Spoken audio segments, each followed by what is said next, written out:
Voilà, bienvenue. Bonjour à, bonjour à toutes et tous. Vous êtes 44 participants connectés. Il en manque un tout petit peu, hein. A priori, vous étiez 190 inscrits et souhaitant participer.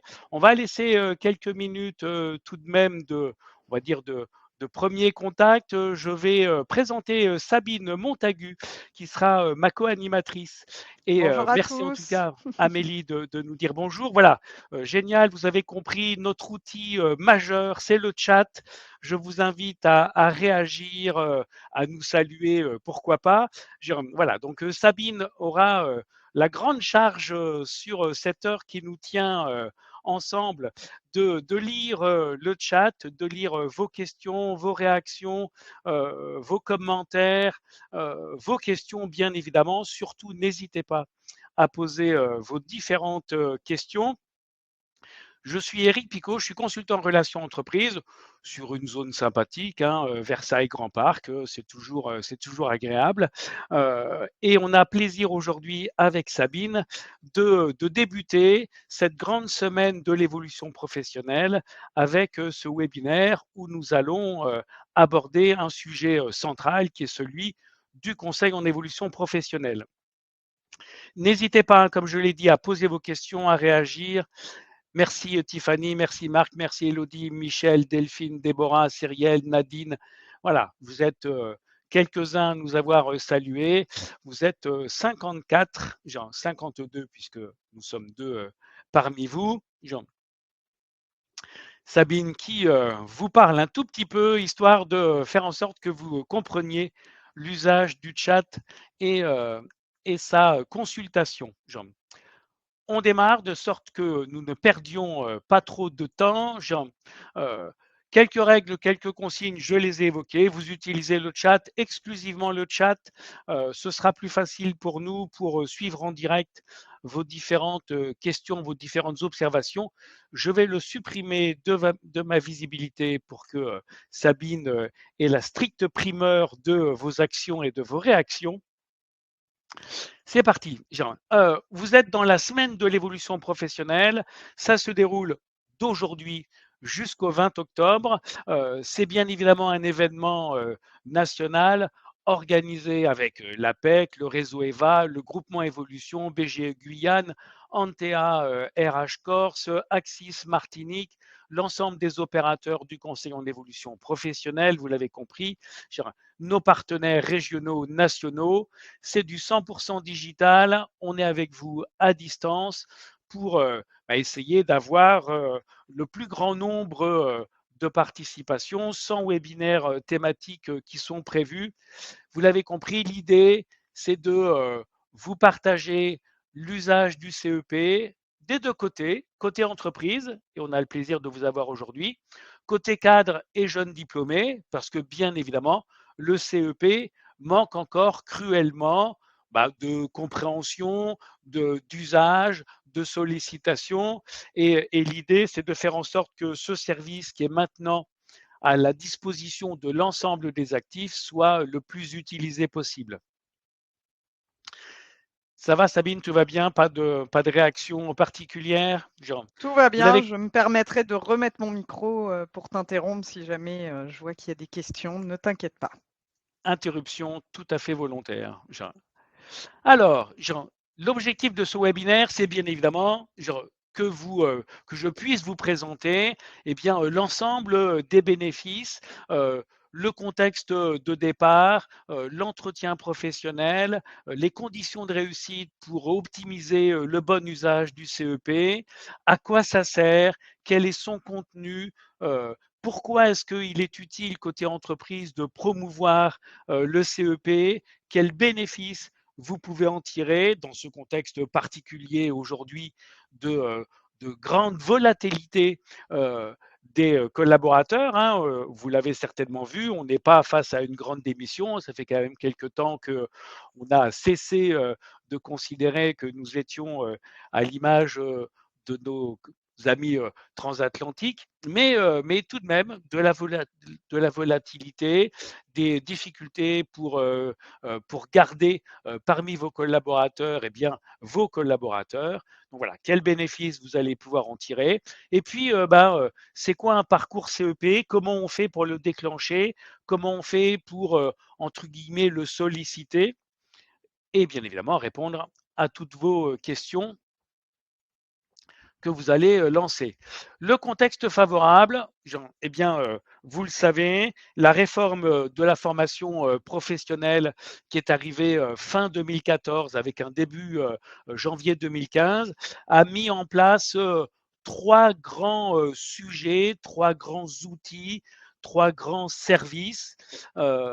Je n'ose pas vous poser la question de est-ce que vous avez en tête ces trois grands services, mais peut-être quelques réactions de votre côté. Utilisez le chat. À votre avis, c'est quoi ces trois grands services? Des réactions, Sabine? Pas de Non. réaction. Premier service, eh bien, le compte personnel de formation. Deuxième service, ils ne sont pas dans l'ordre, hein, le conseil en évolution professionnelle. Troisième service, l'entretien professionnel. Et bien évidemment, voilà, ces trois sujets sont étroitement imbriqués les uns avec les autres pour finalement n'avoir que quelques finalités. La plus grande finalité, c'est rendre chacun acteur. Acteur de quoi? Alors, je vous avais prévenu, hein, je pose des questions. Hein. Donc, n'hésitez pas. Vous êtes 74 à m'écouter. Donc, De il sa peut y avoir quelques... carrière, de son développement, de son parcours professionnel, de son parcours, de son avenir. Vous avez tous raison, mais il y a un seul et unique terme qui recouvre bien voilà, tous ces éléments, tous les sujets que vous venez d'évoquer, et ce terme, c'est l'employabilité. Donc globalement, ces trois prestations, ces trois services, ces trois actions n'ont qu'un seul grand objectif, rendre chacun d'entre nous acteur du maintien et du développement de son employabilité. Le conseil en évolution professionnelle, on l'a vu. Maintenant, le compte personnel de formation, qu'est-ce qu'il a fait disparaître le compte personnel de formation? Pour ceux qui étaient RH il y a quelque temps. Le DIF a été dit. Voilà. Le Bravo. DIF a disparu, hein, le droit individuel à la formation a disparu et il a été remplacé par le compte personnel de formation. C'est quoi la grande différence entre le DIF et le CPF? Il y a deux grandes différences. Des réactions, Sabine? Alors, si. Transformer. Alors, abondement plus facile et automatique. Transformer les heures en Oui, euros et plus en heures. oui. Et un dernier point super important, c'est ce qu'on appelle la portabilité. Souvenez-vous, le DIF, c'était 20 heures tous les ans. Tant qu'on restait chez le même employeur, si on travaillait 3 ans, on cumulait 60 heures de DIF. Si on quittait son employeur et qu'on n'avait pas utilisé ces 60 heures de DIF, on les perdait. Ils n'étaient pas portables. Ils ne se déplaçaient pas d'un contrat à un autre contrat si on changeait d'employeur. Aujourd'hui, le CPF, il a cette portabilité, quelle que soit finalement sa situation, même quand on est inscrit à Pôle emploi, eh bien, on a des droits CPF qui continuent à s'implémenter automatiquement tous les ans, généralement courant fin février, début mars. Vous avez un certain montant qui vient automatiquement s'implémenter. Alors évidemment, ce montant de 500 euros, voire 800 euros, c'est en fonction du temps de travail, c'est en fonction, voilà, hein, c'est pour un équivalent temps plein. Mais globalement, voilà, on a cette implémentation automatique. Ne pas oublier, le CPF est géré par la Caisse des dépôts et consignations. Et donc, c'est finalement un outil qui est complètement, on va dire, autonome. L'autre particularité du CPF, ou une dernière particularité,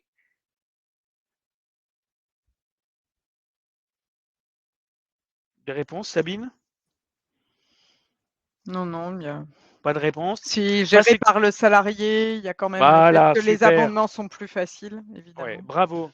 Effectivement, bah, c'est un outil qui est complètement et uniquement à la main du salarié, à vrai dire de l'actif. Parce qu'on ne dit pas salarié, parce que quand on est demandeur d'emploi inscrit à Pôle emploi, on n'est pas salarié, mais on reste actif. Donc, à vrai dire, ce sont tous les actifs qui, finalement, peuvent utiliser, sans nécessairement demander une quelconque autorisation à son employeur, le bon usage de son CPF.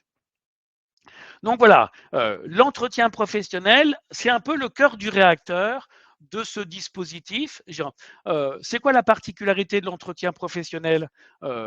C'est le seul entretien obligatoire. Il n'y en a pas d'autre. Vous le savez, c'est tous les 2 ans à minima, avec un bilan tous les 6 ans, où on fait le point. On fait le point de quelles évolutions la personne a pu avoir durant ces quelques années. Donc l'entretien professionnel, on détaillera un petit peu plus après ce que c'est. Eh bien, il permet en quelque sorte d'aborder les sujets du CPF, de l'usage du CPF. L'obligation durant l'entretien professionnel, c'est d'informer sur ce qu'est le CPF, sur comment on ouvre son compte personnel de formation et bien évidemment comment on peut l'utiliser. Donc, en tant qu'entreprise, vous êtes aussi des aidants au bon usage de ce compte personnel de formation et on verra finalement quel intérêt vous pouvez avoir en tant qu'employeur à un bon usage du compte personnel de formation. Bien évidemment, durant l'entretien professionnel, vous devez informer sur ce qu'est le conseil en évolution professionnelle, sur comment on le mobilise et pourquoi pas être en soutien du bon usage du conseil en évolution professionnelle. Vous devez aussi impérativement aborder le sujet de la validation des acquis de l'expérience. Ça fait partie des contraintes de l'entretien professionnel. Maintenant, rien ne vous empêche aussi de parler du bilan de compétences, rien ne vous empêche aussi de parler du projet de transition professionnelle. Vous vous souvenez comment ça s'appelait auparavant, le projet de transition professionnelle? Ça avait un autre nom.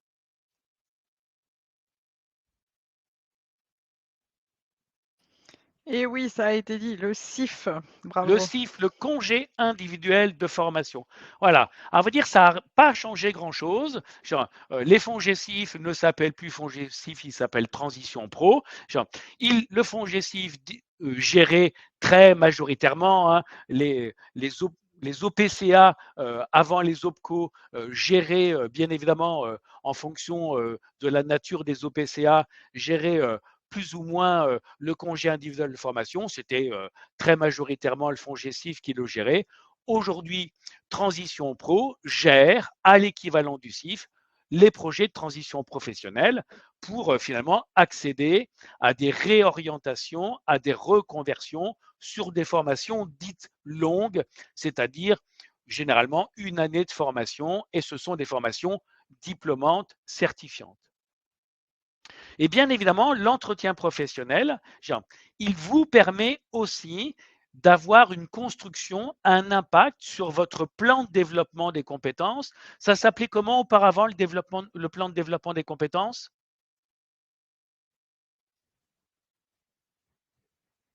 Bravo. Le plan de formation. Ça s'appelait le plan de formation. Donc voilà, ça a changé. Pourquoi est-ce qu'on n'appelle plus le plan de formation et qu'on l'appelle le plan de développement des compétences? C'est aussi pour montrer la centration, entre guillemets, que l'on doit avoir sur le développement des compétences et pas uniquement sur l'action de formation. Et puis la particularité du plan de développement des compétences, c'est qu'il permet d'accéder à une conception plus large de la formation, pas uniquement du présentiel, pas uniquement 3 jours en salle, mais c'est aussi les MOOC, mais c'est aussi le tutorat, mais c'est aussi voilà, toutes les actions de développement des compétences au sens bien plus large que ne pouvait auparavant être inclus à l'intérieur du terme formation. Ça va? Des questions à ce stade? Tout va bien? Non, non, pas de questions, juste des Ça veut, réponses à tes questions et donc tout va bien. ouais, mais ça veut dire qu'on est d'une clarté inouïe. Je l'espère, à vrai dire. Ok. Alors, maintenant, tout de même, pour recourir au CEP, bah, il y a quand même quelques conditions de réussite qui vous appartiennent. Pas uniquement des conditions de réussite côté sollicitant, côté actif, mais côté entreprise, quelques éléments qui sont là pour faire en sorte que tout salarié, puisque vous allez être concerné par ce sujet, tout salarié qui mobiliserait du conseil en évolution professionnelle, comment ça peut vous être le plus bénéfique possible. Ça veut dire que vous devez avoir un projet d'entreprise qui soit clair et affiché. Qu'est-ce qu'on veut dire par là, à votre avis?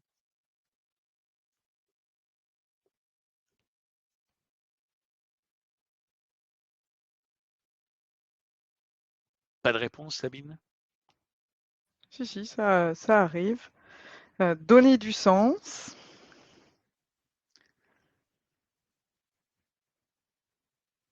Ben, c'est bien, c'est une bonne réponse. Ah, À vrai pas, dire, j'ai avoir des orientations professionnelles, une oui, vision, des oui, missions et des activités identifiées avec une évolution. oui. Super. Bravo, merci pour ces éléments de réponse. À Et vrai il y dire, a c'est, juste une petite question, je j'en t'en prie. profite. J'ai une demande sur le rappel en fait des formations mobilisables par le CPF. Est-ce bien uniquement des formations inscrites au RNCP? Alors, ce sont, à vrai dire, toutes les formations qui sont mobilisables par le CPF doivent être trouvées sur moncompteformation.gouv.fr. Vous avez trouvé une formation géniale du petit organisme de formation qui a 2 pas de chez vous. Vous trouvez cette formation super, elle vous correspond parfaitement, c'est exactement ce que vous souhaitiez. Vous cherchez cette formation dans le moteur de recherche du site moncompteformation.gouv.fr, vous ne la trouvez pas, elle n'est pas finançable. Et bien évidemment, pour que ces formations puissent être listées sur moncompteformation.gouv.fr, il faut qu'elles soient RNCP, c'est-à-dire qu'elles soient inscrites au répertoire national des certifications professionnelles. C'est à la fois des vrais diplômes, éducation nationale, des vrais diplômes université, des vrais diplômes école, mais aussi des branches professionnelles qui ont finalement construit des programmes certifiants reconnus par ces branches. C'est le principe de la certification professionnelle. Ça va, j'ai répondu? Voilà, la logique. Vous voulez savoir si cette formation est finançable avec le CPF. Le seul recours, c'est le moteur de recherche de moncompteformation.gouv.fr. Très sincèrement, c'est pas facile. Il faut taper les bons mots-clés, il faut chercher plusieurs fois. Il y a énormément de formations.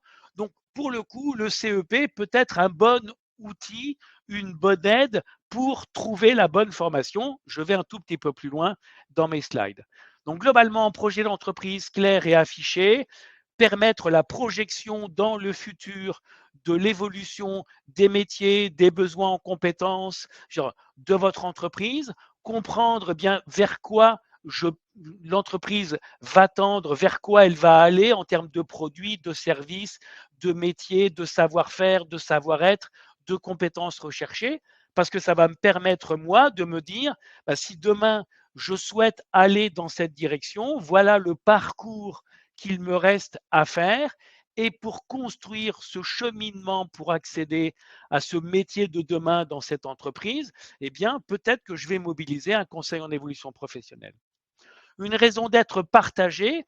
À vrai dire, l'idée, c'est que il faut donner envie, dire que vous devez communiquer sur ce que vous souhaitez être, ce dont en tant qu'entreprise vous allez avoir besoin demain pour pouvoir le partager, pour pouvoir le communiquer et donner envie d'y adhérer. L'idée derrière ce sujet du maintien de l'action du maintien de l'employabilité pour vos propres collaborateurs, vous l'avez compris, c'est un bénéfice de fidélisation, c'est un bénéfice d'engagement dans la durée, c'est un bénéfice de maintien de la motivation par de la projection vers quelque chose qui peut être satisfaisant, recherché, souhaité par chacun de vos collaborateurs. Donc des enjeux RH priorisés, c'est sûr que si vous mettez tout dans un grand pot et que tout est au même niveau d'importance, eh bien c'est encore plus compliqué de faire un choix et parfois les choix qui peuvent être faits par vos collaborateurs peuvent ne pas répondre à votre enjeu d'immédiateté, à votre enjeu d'urgence, à votre enjeu la prochaine compétence qui sera vraiment importante et utile pour, euh, pour être le cœur de mon activité, c'est plutôt celle-ci. Et donc, s'il y a une priorité dans le choix d'un développement professionnel, c'est plutôt vers ça ou ça ou ça que moi, en tant qu'entreprise, je porte mon attention. Pour ça, il faut avoir des référentiels métiers, branches professionnelles pour assurer une veille. C'est quoi les métiers de demain? C'est quoi l'évolution de mes métiers? Il faut avoir un plan de développement des compétences qui soit consultable, qui soit accessible, qui soit précis. Et bien évidemment, et on le verra, c'est aussi l'utilité de l'entretien professionnel, qui soit en réponse aux besoins fréquemment exprimés par vos collaborateurs. Et ces besoins, vous allez notamment pouvoir les recueillir durant l'entretien professionnel. Et puis, des guides pour préparer l'entretien professionnel. C'est un entretien obligatoire, ça fait quand même quelques années qu'il est en place, donc vous avez déjà un peu de retour d'expérience. Parfois, vos managers opérationnels, parfois vous êtes un peu faiblement staffé RH et vous pouvez manquer finalement d'outils pour aider vos collaborateurs à préparer ces entretiens, pour aider vos managers à conduire les entretiens professionnels et pour notamment remplir votre obligation, qui est celle de faire une synthèse pour chaque EP réalisé, et puis le bilan tous les 3 EP, tous les 6 ans. Des réactions, Sabine, sur Oui, l'outillage peut-être? j'allais juste te dire justement sur l'outillage. Alors, il y a Carline qui a déjà répondu à une question, mais enfin qui était plutôt, voilà, une question était: «Les métiers évoluent tellement vite qu'on a du mal à se projeter». Il y a déjà eu un début de réponse, qui a été fait puisque, effectivement, vous pouvez tout à fait vous connecter, aux éléments vers votre OPCO sur les études qui sont faites par les Oui. observatoires des métiers, de vos branches professionnelles. Et ça Mmh. vous permettra déjà d'avoir un suivi sur le site APEC. Vous avez aussi toutes nos fiches métiers qui sont mises à jour, régulièrement, et qui suivent les évolutions. Donc voilà, cette veille-là, vous pouvez, tout à fait, la faire, déjà, d'un premier niveau toute seule et sachez que derrière, vous avez des consultants APEC, sur votre Oui, territoire c'est qui sont ça. là aussi pour échanger avec vous et vous rencontrer Ouais. pour parler de ça. Si vous Une avez besoin effectivement d'un peu d'image, de comportement du marché, là par exemple, on a sorti une étude sur la verdisation des métiers cadres, c'est-à-dire comment on embarque finalement cette impulsion environnementale à l'intérieur de chacune des activités. Vous êtes acheteur, et bien comment on fait dans les appels d'offres pour y mettre des mentions de respect de l'environnement. Voilà, tous les métiers sont en train de se verdir. Ça peut évidemment parfois vous donner des idées aussi pour vos propres évolutions de métier. de la même façon, une question a été posée donc sur la trame du plan de développement des compétences et effectivement, vous pouvez, demander à votre OPCO, en fait, s'il a une trame, un modèle de trame. Ce sera plus adapté, en fait, en fonction de votre secteur, de la taille de votre entreprise et cetera et donc les OPCO, souvent, vous préparent un outillage, à jour. Et puis les OPCO ont aussi l'habitude, eh bien, sur des secteurs d'activité dont ils sont les représentants, eh bien, des formations qui sont finalement fréquemment demandées, des formations aussi qui sont un peu dans les tendances d'évolution des métiers et des secteurs spécifiques aux vôtres. Donc, n'hésitez pas à solliciter vos OPCO qui sont de bons soutiens sur ces effets de projection à moyen terme notamment. Genre. Ça va? Super. Alors, le conseil en évolution professionnelle, c'est quoi? Eh bien, c'est simplement un outil qui est ouvert à tous les actifs, à tous les salariés, qu'ils soient indépendants, les créateurs d'entreprises, les entrepreneurs, les demandeurs d'emploi, voilà, toute personne qui est, à partir du moment où elle entre dans l'environnement professionnel, eh bien, peut bénéficier d'une action de conseil en évolution professionnelle. 4 grands éléments qui composent un CEP. C'est gratuit. Si certains de vos salariés vous demandent, bah oui, mais j'ai pas d'argent, je peux pas me payer un acte de conseil, j'avais regardé pour un bilan de compétences, c'est super cher, je peux pas le faire. Le CEP, c'est gratuit. Ça veut dire que je vous passe les modalités de financement euh, de ce CEP.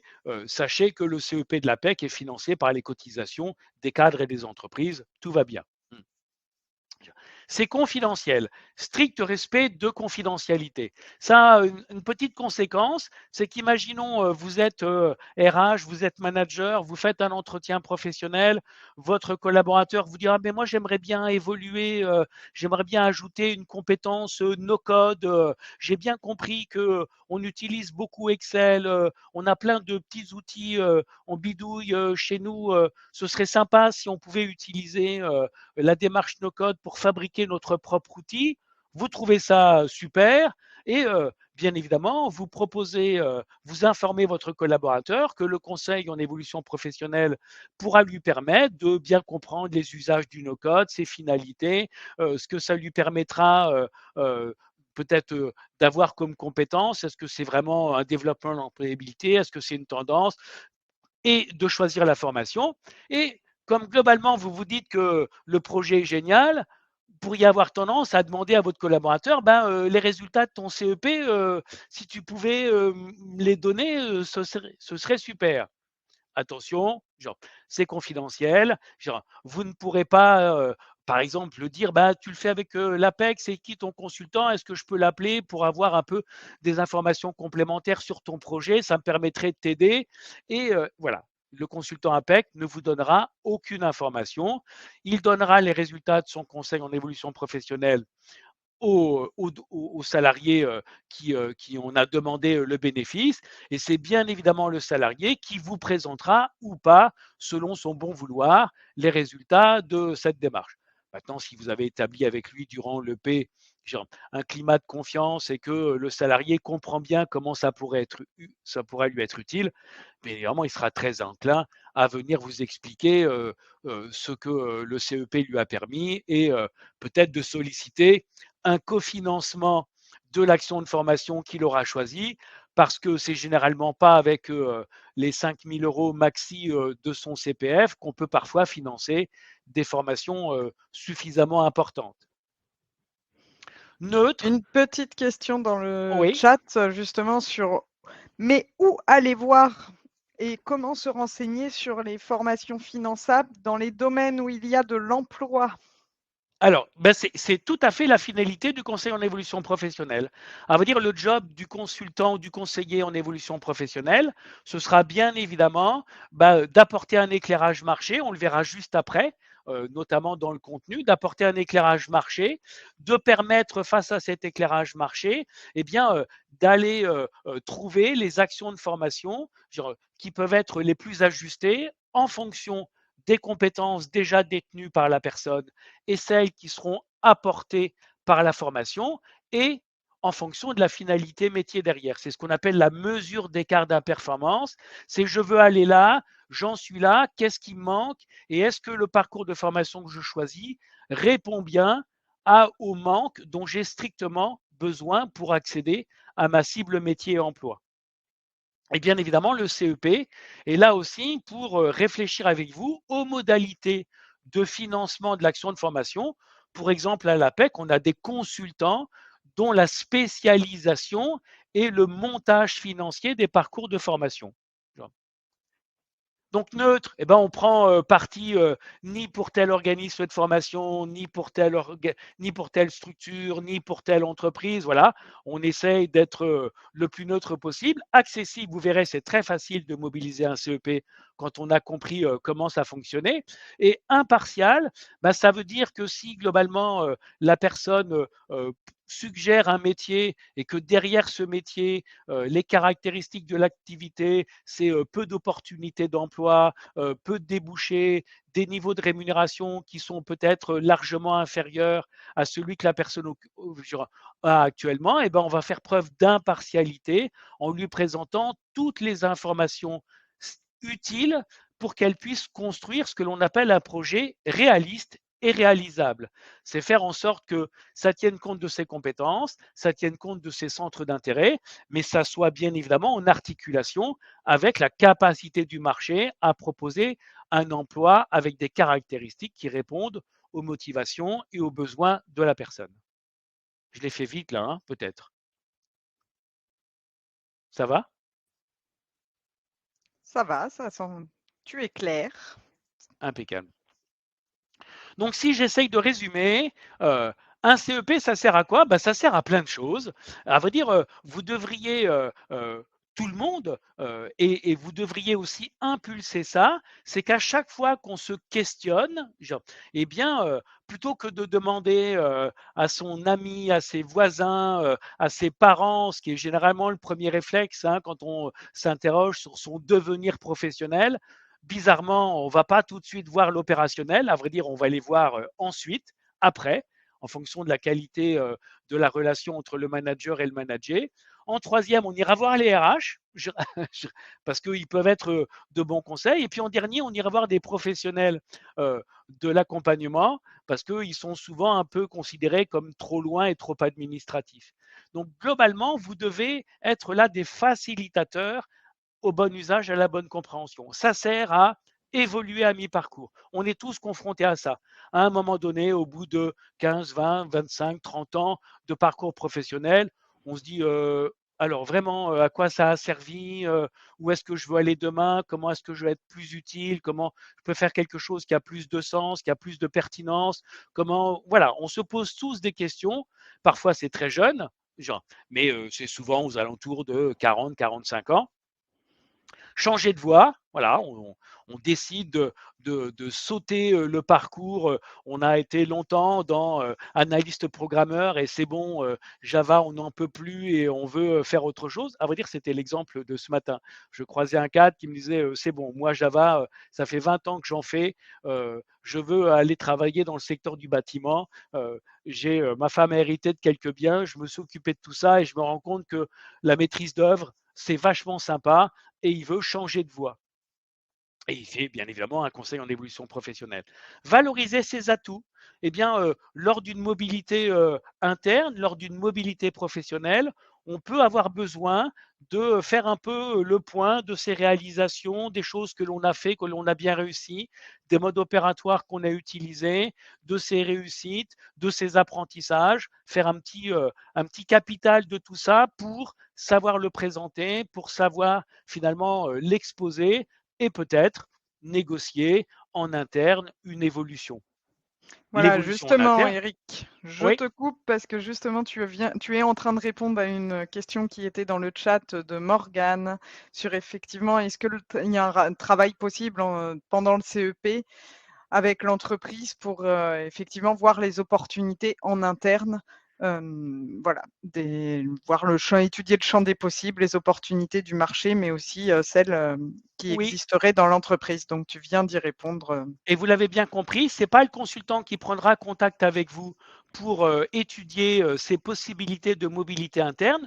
Le consultant face à l'ouverture que peut-être le salarié qui parfois nous dit, ben voilà, j'aimerais bien évoluer, je peux évoluer en externe, pourquoi pas, mais je préférerais évoluer en interne. Voilà mes centres d'intérêt, voilà ce que j'aime, voilà ce que j'aimerais ajouter. Et le consultant lui dira, ben super, est-ce que vous avez étudié ces zones de mobilité en interne, les opportunités d'emploi en interne, les passerelles qu'il peut y avoir en interne, et bien évidemment, genre, il accompagnera le consultant pour prendre contact avec les managers opérationnels, les RH, voire utiliser les outils de la GEPP.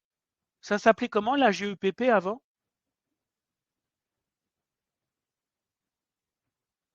GPEC.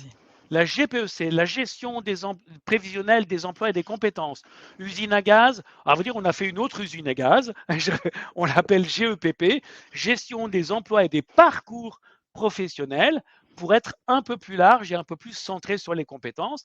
Donc maintenant, si vous n'avez pas des fiches métiers, des fiches métiers avec éventuellement des compétences mobilisables, des connaissances qui sont peut-être essentielles à avoir, et pourquoi pas des passerelles entre ces métiers. Et bien évidemment, le collaborateur qui souhaitera bouger ne pourra pas se dire, bah, entre le job que j'occupe maintenant et le job que j'aimerais occuper peut-être plus tard, eh bien, avec la GEPP, je comprends ce qui me manque, je comprends éventuellement les passerelles qui me sont possibles, qui seront autorisées dans la stratégie de mobilité interne de mon entreprise. Et voilà les étapes auxquelles je dois me frotter pour pouvoir demain, après-demain, dans un an, dans 2 ans, accéder à ce job. Donc oui, ça fait bien évidemment partie du travail piloté, accompagné, mobilisé par le consultant en évolution professionnelle et qui sera mis en œuvre par le salarié. Une autre question avant d'aller plus loin. Alors oui, Carline, est-ce que le CEP peut être un préalable à un bilan de compétences? C'est une question Oui, que nous avons de manière régulière et oui, tout ouais. à fait. Oui, c'est bien. Alors, le bilan de compétences, alors c'est finançable avec le CPF. Hein. Vous pouvez trouver bilan de compétences sur le CPF. Ça vaut juste une petite fortune.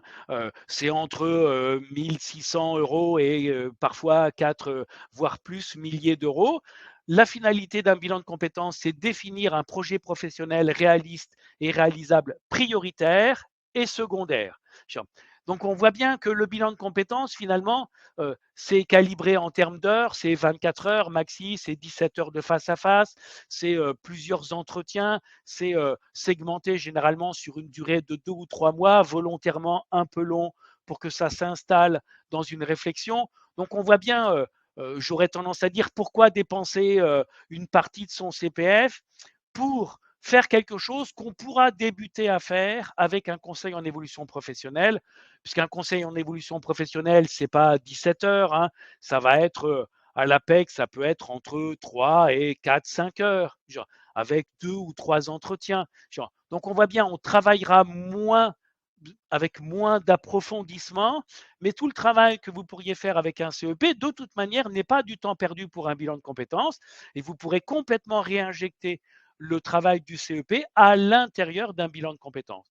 Donc, première chose, dès qu'il y a une réflexion bilan de compétences, toujours déjà acheter la première brique plus petite, pas onéreuse, déjà payée, un CEP.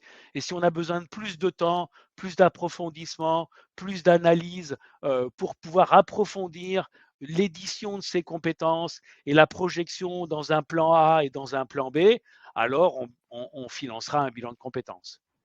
Alors une petite question justement, Eric, c'est le CEP est bien en appui du salarié, là on le comprend bien, mais en quoi est-ce un appui pour le dirigeant? Eh ben, on y vient. Excellente question qui anticipe. Juste pour finir le CEP, bien évidemment, c'est se former, activer son CPF. Et bien évidemment, vous l'avez compris, Jean, c'était l'étape juste après. Hein, c'est incroyable. Merci. Jean. Vous l'avez bien compris, il y a on va dire, une duplicité des intérêts. Pour le salarié, vous l'avez compris. Pour l'entreprise, eh bien évidemment, il faudra, ça va vous amener à réfléchir à quelle est ma stratégie métier, quelle est ma stratégie d'activité, quelle est ma stratégie de compétences. Puisque si vous ne le faites pas, c'est pas parce que vous ne réfléchissez pas à l'avenir demain de vos collaborateurs que vos collaborateurs, eux, ne réfléchissent pas à leur avenir. Il y a aujourd'hui énormément d'opportunités d'emploi, d'activités, de métiers, 170 000 offres d'emploi qui sont actives chaque mois sur le site apec.fr. Très sincèrement, si vous ne donnez pas de visibilité, si vous ne permettez pas la projection demain et après-demain pour vos collaborateurs, eh ben, ils vont aller se projeter ailleurs. Donc globalement, ça vous contraint, entre guillemets, mais positivement, hein, pour des choses qui vous sont utiles, à réfléchir à vos stratégies, métiers, emploi, projection des compétences. Et donc, ça vous permettra, avec l'EP, d'identifier les compétences qui sont actuellement détenues par vos collaborateurs, celles qu'ils souhaiteraient détenir ou qu'ils souhaiteraient acquérir, pardon, qu'elles soient utiles en interne ou qu'elles soient utiles en externe. Maintenant, Ça vous permettra, en donnant de la visibilité sur ce dont vous aurez besoin demain, de dire aussi aux collaborateurs, le truc là dont vous avez besoin, ça tombe bien, parce que moi aussi j'ai envie de l'avoir ça. Et donc ça permettra la projection et le choix. Ça vous permettra d'avoir de la matière pour construire un plan de développement des compétences qui réponde aussi aux souhaits, aux attendus, aux projections de vos collaborateurs et pas faire uniquement un plan de développement des compétences finalement en bulle fermée en vous disant ce qui me semble moi en tant que manager ou en tant que dirigeant pertinent, utile pour mes collaborateurs, c'est ça. Parce que quand on fait comme ça, on a un peu tendance à créer de l'expertise métier et pas à raisonner maintien de l'employabilité. Et vous l'avez compris, l'arrière-plan fondamentalement utile face à un marché qui est particulièrement prolifique en opportunités et donc en appétence, c'est de fidéliser, de conserver des salariés qui, comprenant ce dont vous aurez besoin, et si vous pouvez avoir un peu de soutien, de facilitation, une action simple, par exemple. Vous avez un collaborateur qui vous dit, moi, je veux faire du conseil en évolution professionnelle. J'ai pris contact avec telle structure et c'est en journée. Genre, comment je fais? Et vous allez permettre à votre collaborateur de faire un conseil en évolution professionnelle sur son temps de travail. Ça ne vous coûte rien, en tout cas, ça vous coûte un peu de non-production, genre un peu de temps de salaire horaire que vous allez déléguer, mais bien évidemment, le collaborateur comprendra que vous êtes facilitant pour qu'il puisse développer son employabilité qui peut vous être utile s'il sait se projeter à l'intérieur de ce que vous proposez. Et dernier point intéressant, c'est le repérage des talents. C'est des gens qui vous disent, voilà, moi, mon projet, c'est de devenir manager, mon projet, c'est d'encadrer, mon projet, c'est d'avoir un impact environnemental dans la conduite de mon activité, j'aimerais être un peu plus attentif, je suis responsable de production, voilà, moi, j'aimerais bien avoir une gestion des déchets qui soit plus respectueuse de l'environnement, voilà, j'aimerais comprendre tous ces mécanismes-là, qu'est-ce que je peux faire, quelles sont les actions possibles, comment je peux embarquer ça? Genre, il le fera de toute manière malgré vous si vous lui donnez une fin de non-recevoir en disant non, ça ne nous intéresse pas. Il continuera à avoir cette envie et il ira la construire ailleurs. Et peut-être que ça peut vous donner une idée, une envie, une projection en disant c'est pas bête. Et si en plus ça nous fait faire des économies avec une gestion des déchets qui soit plus éco-responsable, ça peut être sympa. Est-ce que j'ai répondu à votre question fondamentale? On va voir. J'en profite le temps de la réponse pour enchaîner sur une autre. Question, il y a donc une relation entre CEP et dirigeant. Cela veut-il dire que le dirigeant doit auditer les salariés afin d'avoir une vision 360 et garantir la confidentialité? Alors, on va dire, auditer, le terme est peut-être un peu fort. Maintenant, votre devoir en tant qu'entreprise, c'est d'informer sur le CEP. Donc, globalement, il n'est pas impossible. Moi, j'ai eu l'occasion de le faire pour une grande structure d'ingénierie et de conseil, d'informer 14 000 de leurs collaborateurs sur le conseil en évolution professionnelle et sur la mobilisation du conseil en évolution professionnelle, en sachant que le point de départ de cette demande, c'est qu'ils avaient juste oublié d'en parler durant les EP. Hein. Donc, globalement, voilà, ils sentaient qu'ils n'avaient pas répondu à leur obligation et ils avaient en plus, de toute manière, besoin, ils venaient de retravailler sur leur plan de développement des compétences. Ils avaient fait un effort particulier sur essayer d'apporter des éléments de développement des compétences qui puissent répondre à leurs salariés et ils auraient souhaité qu'il y ait un meilleur usage de ce plan de développement des compétences. Et donc, la présentation du CEP et la présentation de la stratégie de mobilité interne et du plan de développement des compétences a permis de créer un lien entre salariés et usage du plan de développement des compétences. Et du coup, tu viens de répondre, je pense, en partie à la question suivante, qui est le CEP peut donc être également un préalable à la mise en place d'une AFEST. Bien sûr, bien sûr, bien sûr, bien sûr.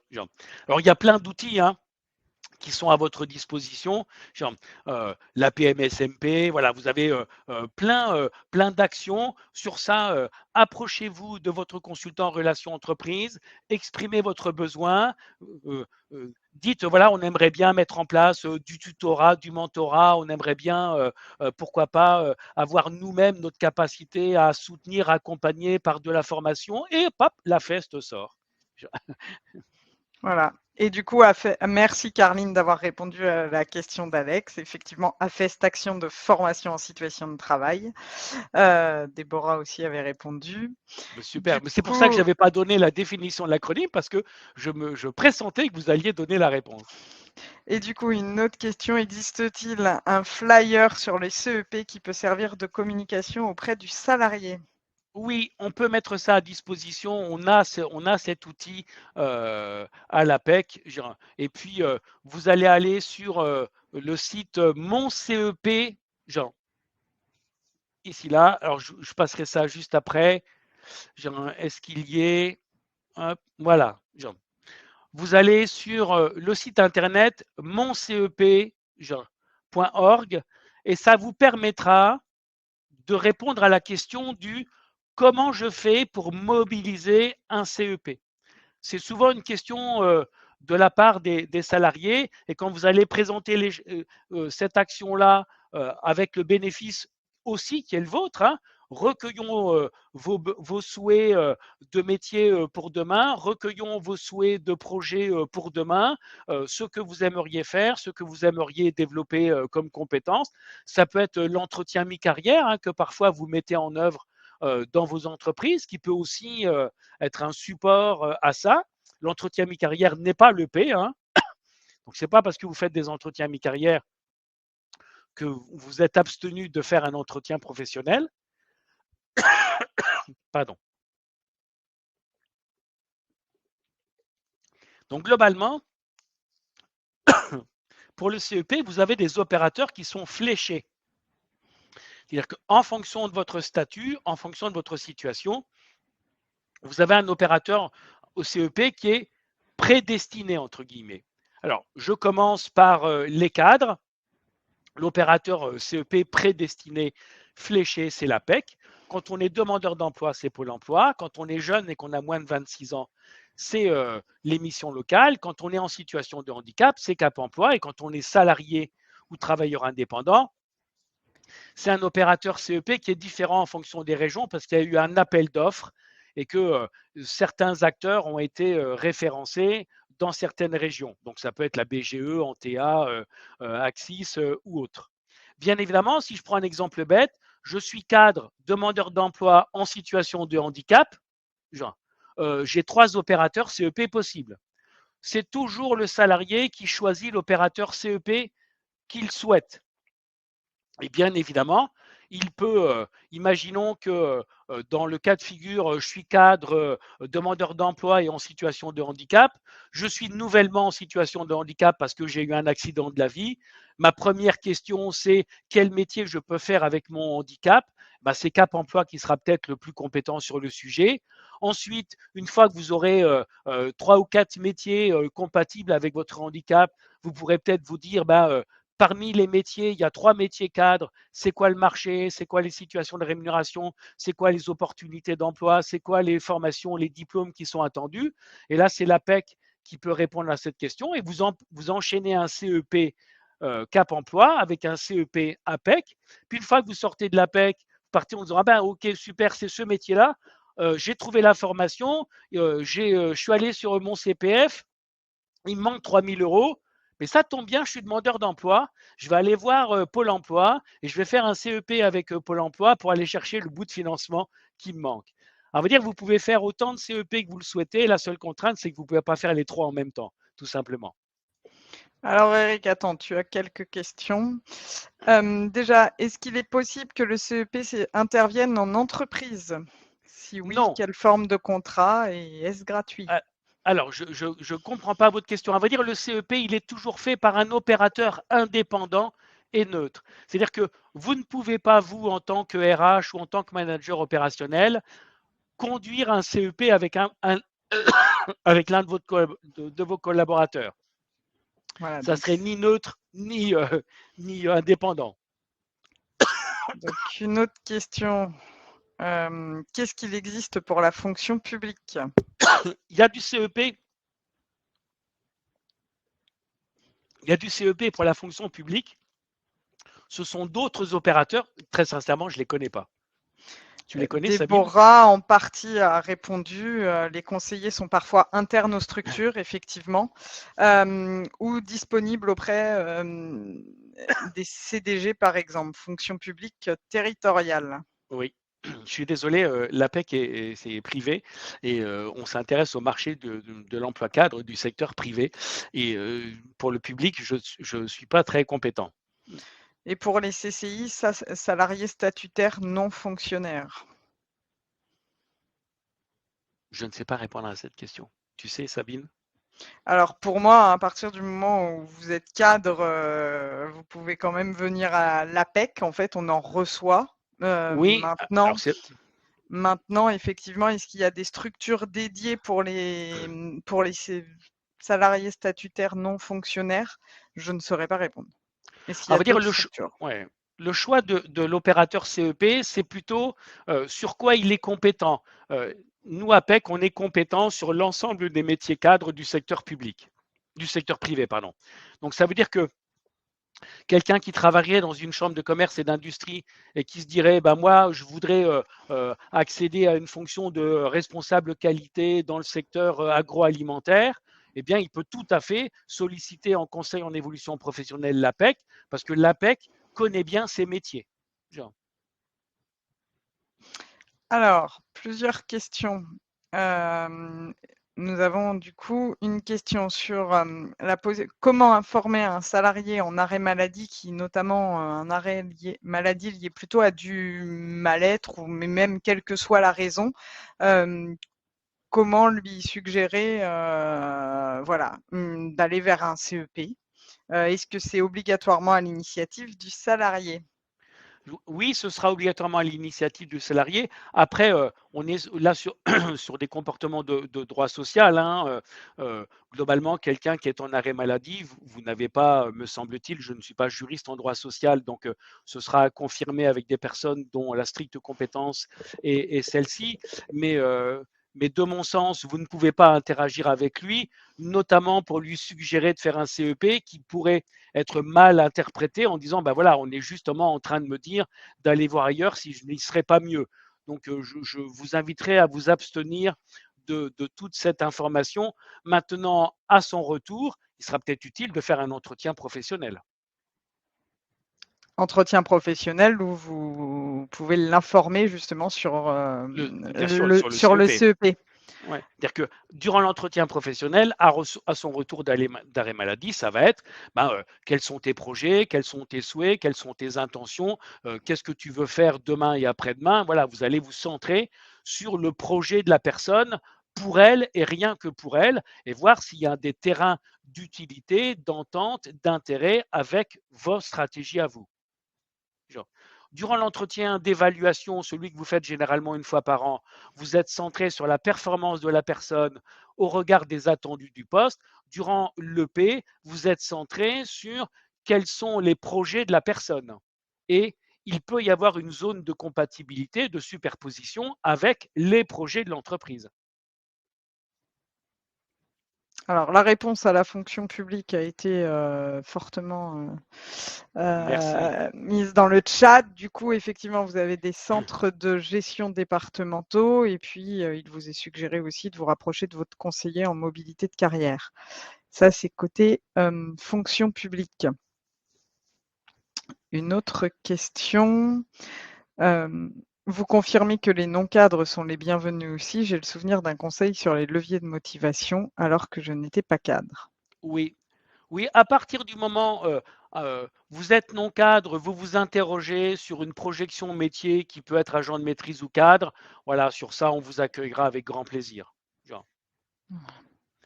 Et merci d'avoir répondu aussi au sujet de l'arrêt maladie. Il y a un rendez-vous de liaison maintenant qui est possible dès 30 jours d'arrêt, au cours duquel on peut aborder tous les dispositifs existants. Donc ça répondait Super. sur la partie juridique de la question. Merci de votre expertise sur le sujet. Hop. Avez-vous des questions complémentaires que nous n'avons pas eu l'occasion d'aborder?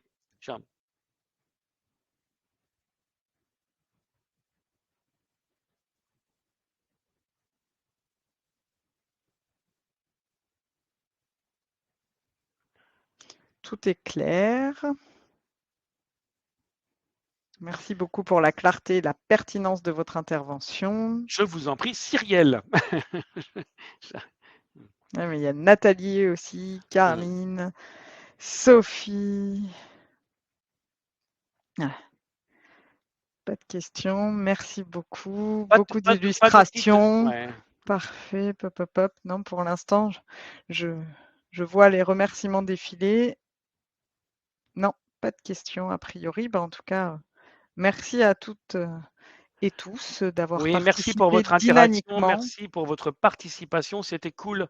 Ça nous a semblé, ça nous a permis à Sabine et à moi de ne pas avoir ce sentiment toujours un peu délicat de l'isolement face à la caméra. Exactement. Alors, il faudra m'approcher de l'OPCO pour les modèles. Pour les Oui, modèles de plan de ouais, bien développement sûr. des Ouais. compétences. Donc, merci beaucoup. Comment nous recontacter? Hop, je peux vous mettre mon adresse mail dans le chat. Voilà, je vous ai mis mon adresse mail dans le chat. Ah, ben, j'ai mis APEC avec un V à la fin, désolé pour la faute de frappe. Eh ben, je vous mets la mienne et comme ça, vous aurez la bonne terminaison. Voilà, je viens de la remettre. Voilà. Alors, Eric est plutôt, donc, a dit son territoire. Moi, personnellement, je suis plutôt sur la zone du Var et de l'Est des Bouches-du-Rhône. Ouais. Donc, en tout cas, si vous Michel, avez... je crois qu'on se connaît, Michel Mézeret. Ou alors vous avez un homonyme parfait. Et si vous êtes la personne que je connais, je pourrais vous adresser, Michel, vous revenez vers moi et je pourrais vous adresser la présentation. Oui. Oui, Bonjour, oui. Michel. On se reparle, Michel, pas de souci. Je vous envoie la présentation.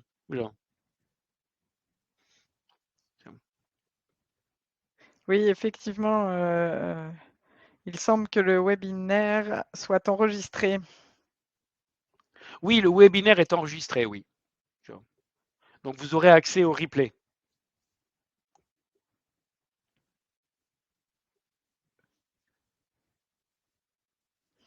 OK. La présentation, est-ce que tu sais si elle est envoyée à l'ensemble des participants ou pas? J'ai pas la réponse ferme et définitive à 100%, puisque je ne suis pas moi-même l'organisateur de ces choses, mais nous serons, Sabine et moi, les porte-parole de votre demande express. Il n'y a aucune raison pour qu'on ne vous l'envoie pas à partir du moment où on a vos adresses mail que vous avez certainement utilisées pour l'inscription. Donc, on militera pour que vous puissiez en disposer.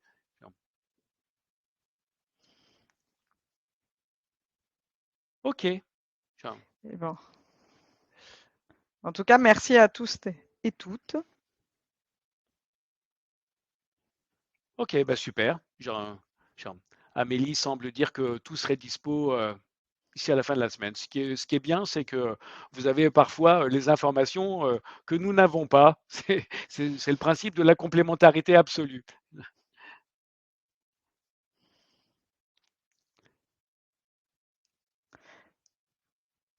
OK. En tout cas, Eh bien, merci pour vos 59. remerciements.